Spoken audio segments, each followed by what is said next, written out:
პერსონალური ბრენდი. რატომ უნდა შევქმნათ ჩვენი პერსონალური ბრენდი მიზნობრივად და რაში გვჭირდება ის?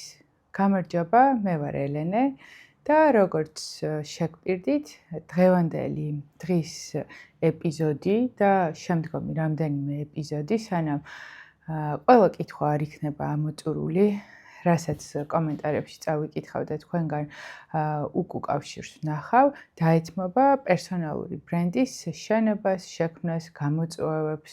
მოკლედ, სერია იქნება, ესე ვთქვათ, ეპიზოდების პერსონალური ბრენდის ირგვლივ. იმიტომ რომ ვფიქრობ, თანამედროვე მსოფლიოში მცხოვრები ადამიანისთვის დღეს ყველაზე მნიშვნელოვანი ქონება, რაც შეუძლია შექმნას, რომელიც მოუტანს თავისუფლებას და ასევე თავისუფლებას, რომ აირჩიოს პროფესია, შეიცვალოს პროფესია, იცხოვროს, არ ვიცი, ნებისმიერ ქვეყანაში და ზოგადად განთავისუფლდეს სისტემისგან დაწესებული შეზღუდვებისგან, არის ესე ვთქვათ, ამ ყველაფრის ამოხსნა და გასაღები პერსონალურ ბრენდში. ადამიანმა შეიძლება არ იცოდეს საერთოდ რის იკეთება უნდა, რა უნდა რომ ისწავლოს, რა პროდუქტის შექმნას ან მომსახურება გაუწიოს ადამიანებს, მაგრამ ქონდეს პერსონალური ბრენდი და გადაწყვეტილებისთანავე ყავდეს კლიენტები. და ამას გეუბნებათ ადამიანი, რომელსაც 2024 წლის ბოლომდე არასდროს არ ქონია არც ერთი სოციმედია პლატფორმა, მეტიც 2012 წელს რომ გავაუქმო Facebook-ი, მას მერე არსად არ დავრეგისტრირებულ ვარ, არც ეგრეთ წოდებული fake account-ი არ მქონია და საერთოდ მეგონა, რომ Instagram-ი, TikTok-ზე ზედმეტია საერთოდ იმდროინდელი ელენესთვის საუბარი, რაღაცა, მოდი პირდაპირ ვიტყვი, ესა ვფიქრობდი, რაღაცა უსაქმური ადამიანების პლატფორმა. რა არის ახლა საინტერესო, რომ ჭამო და გადავიღო და დავტო და მე თავი ძალიან საქმიანი მეგონა და ძალიან განსაკუთრებულ საქმეს მეგონა ვაკეთებდი ჩემი კორპორატიული იურისტობით და თითქოს ვაკნინებდი ამ ყველაფერს და რეალურად გაცნობიერებულათაც და ზოგიერთმა გაუცნობიერებლად, ვინც უკვე შექმნეს სოციმედიების დახმარებით თავისი პერსონალური ბრენდები, გაუსწრეს მაშინდელ ვითომ ჭკვიან ელენეს და რითი გაუსწრეს? სოციალური კაპიტალით, ხო? სოციალური კაპიტალი დღეს არის ყველაზე დიდი ქონება. უძრავ ქონებაზე უფრო სტაბილური და მზარდი, უფრო მაღალი მონეტიზაციის, უფრო სასიამოვნო და ზუსტად ეს პლატფორმები შეგვიძლია გამოვიყენოთ იმისთვის, რომ მარტივად შევქმნათ სოციალური კაპიტალი. დღეს აღარ გვჭირდება, რომ ტელევიზიაში ჩავაწყოთ რაღაცა რეპორტაჟი ან გადავიხადოთ რაღაცა თანხა, ხო? ჩვენ თვითონ შეგვიძლია განვცხადოთ სამყაროს თუ კონკრეტულ, არ ვიცი, ქვეყანას ან სოფელს, რომ გამარჯობა, მე ვარ ელენე, გადმოვედი თქვენთან საცხოვრებლად და მოდი გავაკეთოთ ეს, ასე შემდეგ და ასე შემდეგ. იქიდან გამომდინარე, რომ პროფესია მინდოდა შემეცვალა, ანუ კორპორატიული იურისტი აღარ ყოფილიყავი, მაგრამ ზუსტად არ ვიცოდი რის იკეთება მინდოდა, დავიწყე 2024 წელს სწავლა ძალიან სიღრმისეულად პერსონალური ბრენდის, მარკეტინგის, ბრენდინგის, ბრენდის DNA-ის, მოკლედ ყველაფრის ამ მიმართულებით და ასევე SMM-ის და საკმაოდ დიდხანს ვისწავლე. ამ ესე ვთქვათ, სფეროსთვის და რაც მე მჭირდებოდა, სადღაც 6-8 თვე და რა თქმა უნდა, მე არაფორმალურად უკვე დღემდე გრძელდება ჩემი სწავლა. ეს ვიდეოც არის სწავლის ნაწილი, ხო, გაზიარება.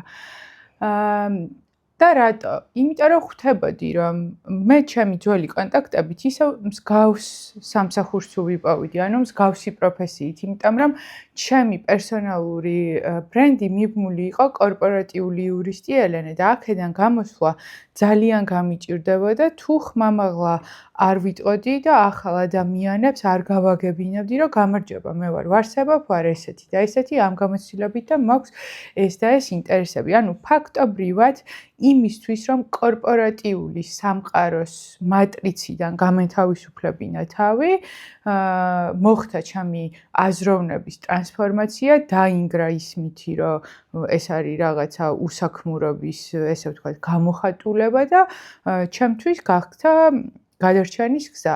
სიმართლეს ვიტყვი, რომ ჩემი პერსონალური ბრენდით ელენე დიღმალაშვილი Reverse Monday, ანუ ორშაბათის ამოტრიალების ფილოსოფია. მე დღეს მიახლოებით ხელფასიც არ მაქვს, რაც მქონდა როგორც კორპორატიულ იურის, შეიძლება 5%-იც არ არის, მაგრამ ეს იმიტომ არა, თითქოს რომ ვყიდი რაღაცას და არ იყიდება. უბრალოდ არ ვყიდი ჯერ არაფერს, ხანდახან შეიძლება ჩავატარო კოუჩინგის სესიები და ძირითად შემთხვევაში მანამდე პრობონო უფასოდ ვატარებდი. მაგრამ სოციალურ კაპიტალს ვამზადებ და როდესაც მექნება საკმარისად კარგი პროდუქტი და მომსახურება, ჩემთვის მოსაწონი სასარგებლო სასიამოვნო, აუცილებლად გავყიდი. არ მეჩქარება, შემეძლო დამეწყო გაყიდვა და მქონოდა უფრო მაღალი შემოსავალი. მაგრამ შემიძლია ვთქვა, რომ ჩემი მთელი წლის ხელფასი ავიღე ისევ ჩემი პერსონალური ბრენდით და როგორ. ჩემი ინსტაგრამის მეშვეობით გავყიდე სახლი, რომელიც გაიყიდა ჩემი პირადი აზრით, იმიტომ რომ იყო ჩემი და იყო სანდოობა, იყიდა უცხოეთში მცხოვრებმა ადამიანმა, რომ ნამდვილად იყო ხარისხიანი და ნამდვილად შეესაბამებოდა იმ ფასს, რა ფასათაც ვყიდი, რომელიც საქართველოს ბაზრისთვის იყო ცოტა მაღალი, მაგრამ მე ხარისხიანი მასალები ვიხმარე ძალიან რემონტისას და შესაბამისად ასე მიღირდა გაყიდვა. ანუ პერსონალური ბრენდი არ ნიშნავს, რომ შენ მარტო რაღაცა ერთ პროფესიას ხარ მიბმული და იმ პროფესიაში მოგიტანს მონეტიზაციას ან შემოსავალს. პირიქით, ეს ნიშნავს, რომ ზოგადად გაქვს სანდოობა, ზოგადად გაქვს რეპუტაცია და ძალიან გეხმარება ყველაფრის გაკეთებაში, რაც არ უნდა მოგინდეს და პლუს ახალი შესაძლებლობების შექმნაში.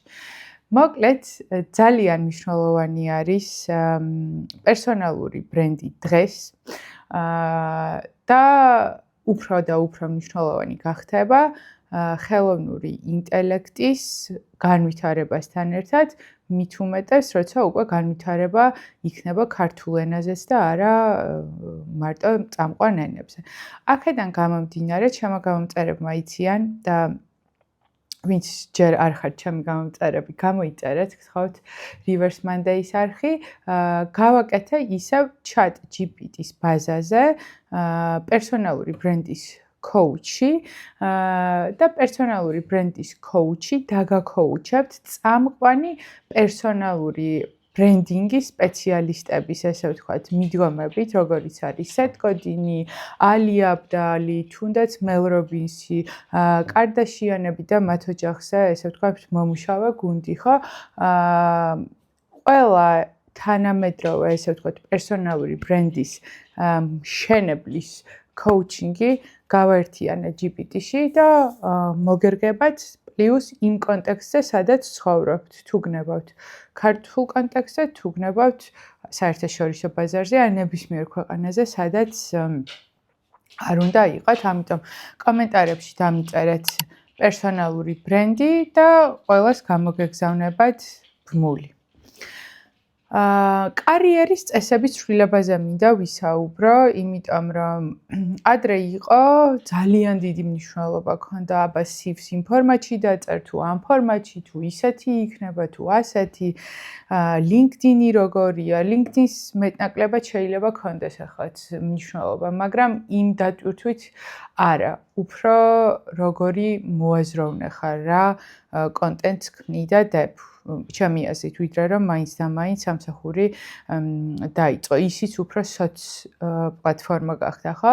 და კარიერი ან რომ გირჩი რეფერალებით, ესე ვთქვათ, რომ რეკომენდაცია გაგიწიეს.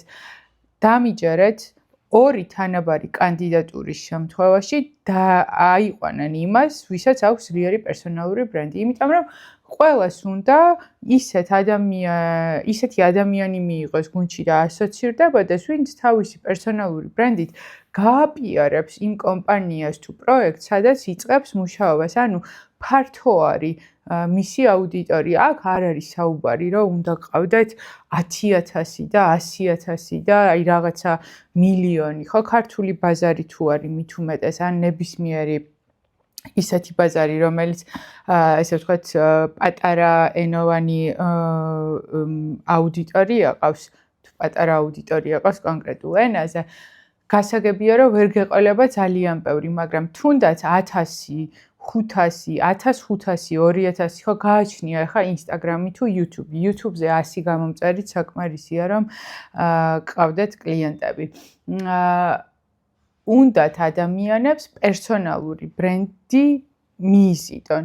მაგალითისთვის, ადამიანი, რომელიც მეხმარება ძალიან ბევრ რაღაცაში, რაც ეხება Reverse Monday-ის არხს და სოციმედიას, ავარჩია იმიტომ, რომ მქონდა მასთან პირადად, ესე ვთქვათ, შეხვედრები და პლუს ძალიან მომეწონა მისი ხედვა და ხედვა სად დავინახე Instagram-ზე. ანუ მომეწონა მისი პერსონალური ბრენდი.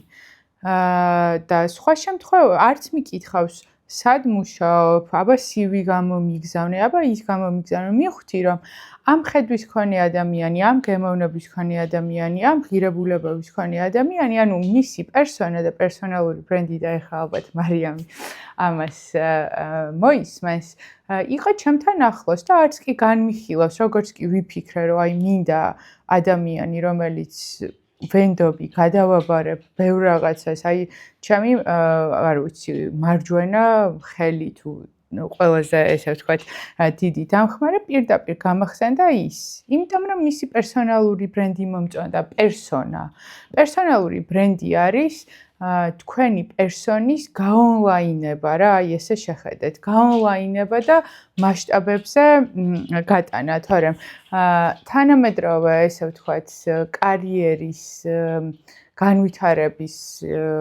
ამბავში სახლში როგორი ხასიათების ხართ და როგორი იქცევით და როგორი ურთიერთობები გაქვთ, არავის აინტერესებს, ვერც გაიგებენ. ყველას აინტერესებს თქვენი პერსონა როგორ არის, ესე ვთქვათ, თქვენ მიერ პოზიციონირებული, ხო?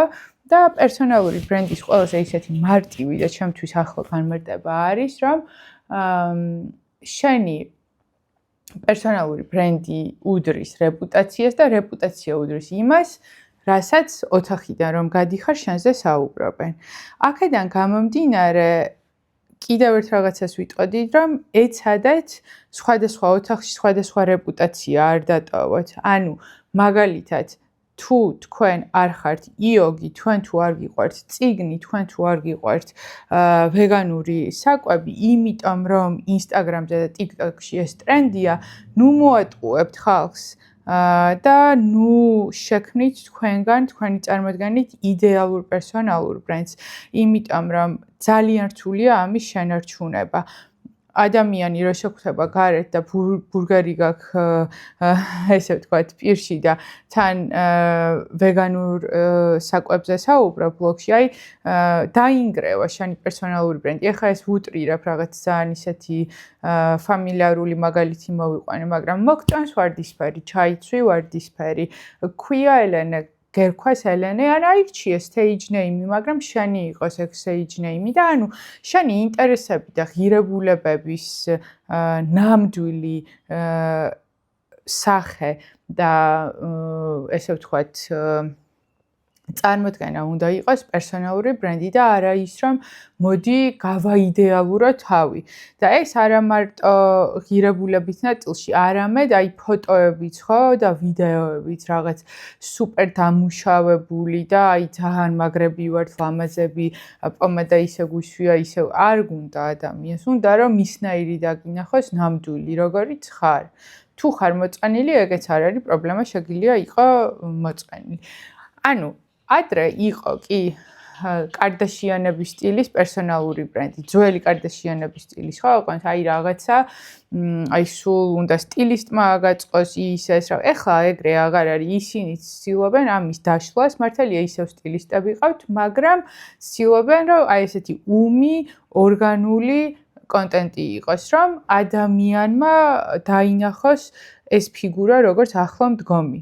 სხვა შემთხვევაში, რაც უფრო გააიდეალურებთ თქვენ თავს, უფრო დისტანცირდებით აუდიტორიისგან და რაღაც დარჩებით იდეალური და შეიძლება გამომწერებით გყავდეთ, მაგრამ ეგ გამომწერები არ არიან თქვენი სოციალური კაპიტალი. თქვენგან არ იყიდიან არც პროდუქტს და არც მომსახურებას. უბრალოდ მოწონთ რა როგორც გამოიყურებით, მაგრამ ეს რაღაცა კავშირი თქვენ შორის არ მოხდება, რადგან ძალიან განსხვავებული იდენტობის და ღირებულებების მატარებლები ხართ.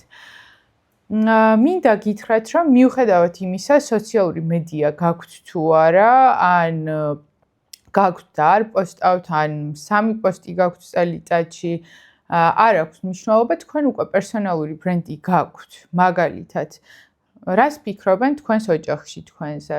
რას ფიქრობენ სამსახურში? რას ფიქრობენ მეგობრები? რას ფიქრობენ ავტობუსის მგზავრები, როდესაც თქვენ ავტობუსიდან შადიხართ? ანუ არ არის აუცილებელი, რომ პერსონალური ბრენდი გქონდეს მარტო ონლაინ მუშაობით.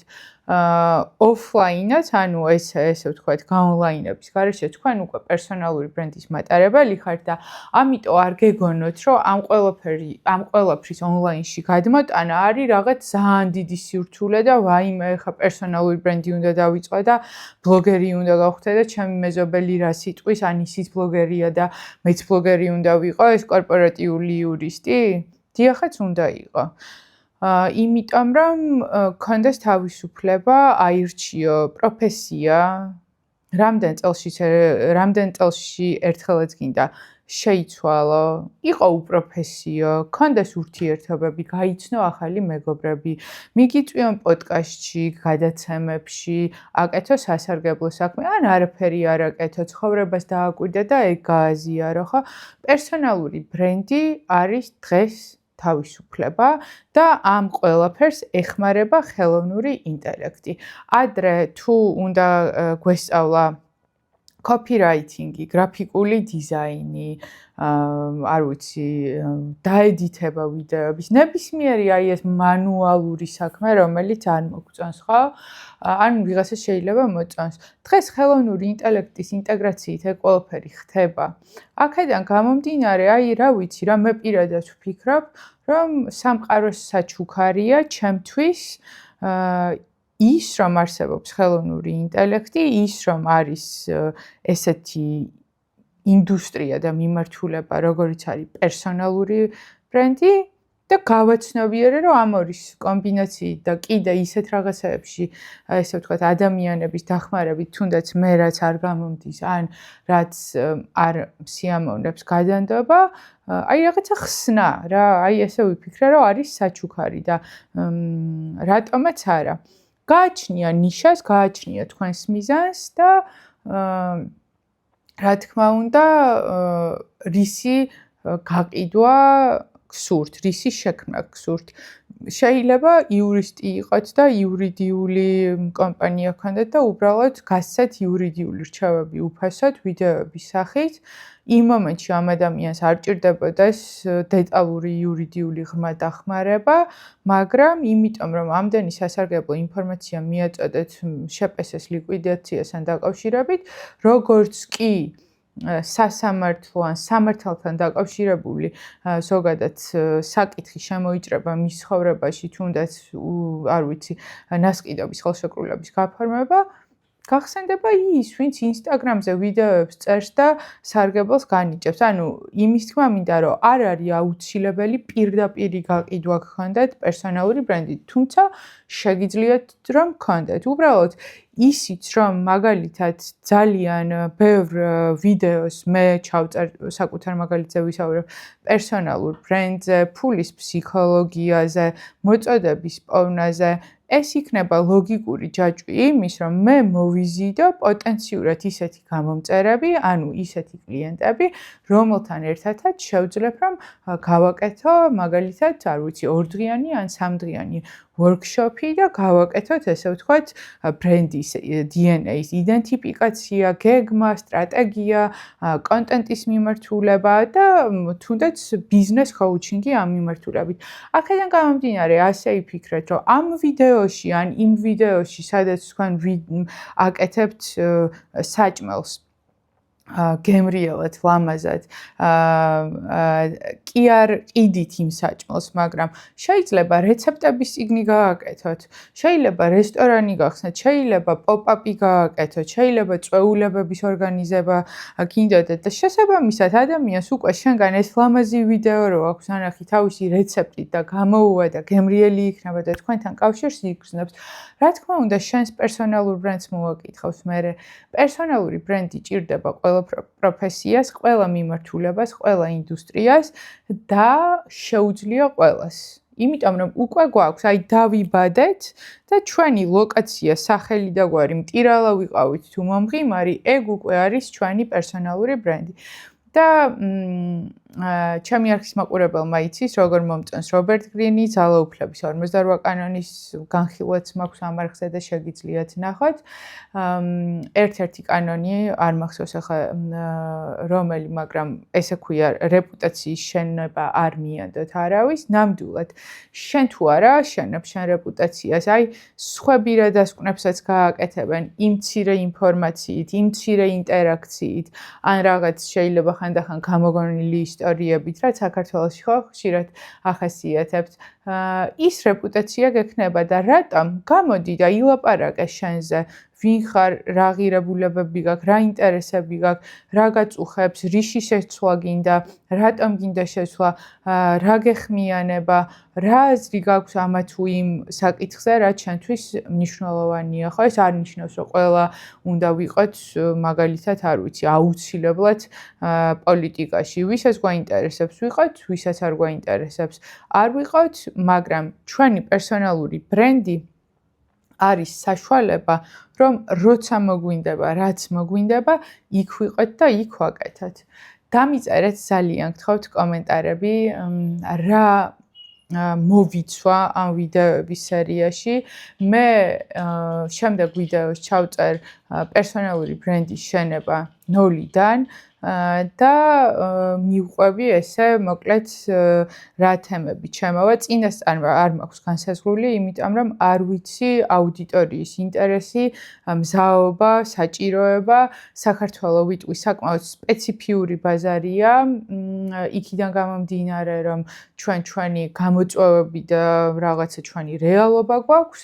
აქედან გამომდინარე, დაველოდები უკავშირს და ამ უკავშირის მიხედვით ავაწყობ ამ სერიას და ნახოთ იქნებ მერე გავაკეთოთ ამ სერიებიდან გამომდინარე რაღაც ისეთი საინტერესო პროექტიც, რაც დაგეხმარებათ, რომ გაბედოთ ამ ნაბიჯის გადადგმა, ან ვისაც გაბედული გაქვთ, უბრალოდ უფრო სწრაფი და ეფექტური ტემპით წახვიდეთ წინ. ძალიან დიდი მადლობა, გამოიწერეთ არხი და დროებით.